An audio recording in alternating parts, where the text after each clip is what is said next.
Hello everyone, ஹெல்தியான சிறுகீரை கடையில் எப்படி பண்ணுறதுன்னு பார்க்கலாமா? அதுக்கு ஒரு பிளேட்டில் 10 பல் சின்ன வெங்காயம், ஒரு சின்ன சைஸ் தக்காளி கட் பண்ணி எடுத்துக்கோங்க. அப்புறம் ஒரு கப் அளவுக்கு பாசி பருப்பை நல்லா வாஷ் பண்ணி குக்கரில் போட்டுக்கோங்க. அப்புறம் கழுவி வச்சுருந்த கீரை, வெங்காயம், தக்காளி, ஒரு ஸ்பூன் சீரகத்தூள், கொஞ்சோண்டு மஞ்சத்தூள் இதெல்லாம் ஆட் பண்ணி நல்லா தேவையான அளவு தண்ணி ஊற்றி க்ளோஸ் பண்ணி ஒரு 3 விசில் வரை விட்டு எடுத்திங்கன்னா கீரை நல்லா வெந்து வந்திருக்கும். அதில் இருக்க தண்ணியை வடித்து எடுத்துகிட்டு தேவையான அளவு உப்பு போட்டு நல்லா கடைஞ்சி எடுத்திங்கன்னா சூப்பரான டேஸ்டியான ஹெல்த்தியான சிறுகீரை கடையில் ரெடி ஆயிரும். அதுக்கு லாஸ்ட்டாக அந்த நம்ம ஆல்ரெடி எடுத்து வச்சிருந்த தண்ணியவே வாஷ் பண்ணி ஊற்றி மிக்ஸ் பண்ணிக்கோங்க. அப்புறம் தாளிச்சிக்கலாம்.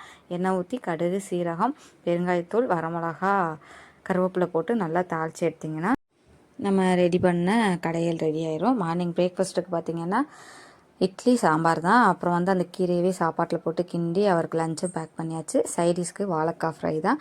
அப்புறம் ஸ்நாக்ஸ் பாக்ஸு, வாட்டர் பாட்டில் எல்லாமே பேக் பண்ணி அவரையுமே ஸ்கூலுக்கு அனுப்பியாச்சு. இன்றைக்கி ஃப்ரைடே, ஸோ க்ளீனிங் ஒர்க்கை ஸ்டார்ட் பண்ணலாம் அப்படின்னு தான். வீக்லி ஒன்ஸ் கண்டிப்பாக க்ளீன் பண்ணிடுவோம். பெட்ஷீட்டு, தலகாணி உரம் எல்லாத்தையுமே எடுத்து வாஷிங் மிஷினில் போட்டுட்டு அடுப்பு எல்லாத்தையுமே கழுவ ஸ்டார்ட் பண்ணியாச்சு. அப்படியே சைட் பை சைடாக அந்த பெட்ஷீட் எல்லாத்தையுமே காய போட்டுட்டு வீடு கழுவுறதுக்கு தான் வந்தாச்சு. வீடு கழுவிட்டு ஃபைனலாக குளித்ததுக்கு அப்புறம் தான் ஒரு ஃப்ரெஷ்னஸ்ஸே இருந்துச்சு. உங்களுக்கு டே இன்றைக்கி எப்படி போச்சு அப்படின்றத கமெண்ட்டில் சொல்லுங்கள். கண்டிப்பாக சப்ஸ்கிரைப் பண்ணிக்கோங்க. பாய்.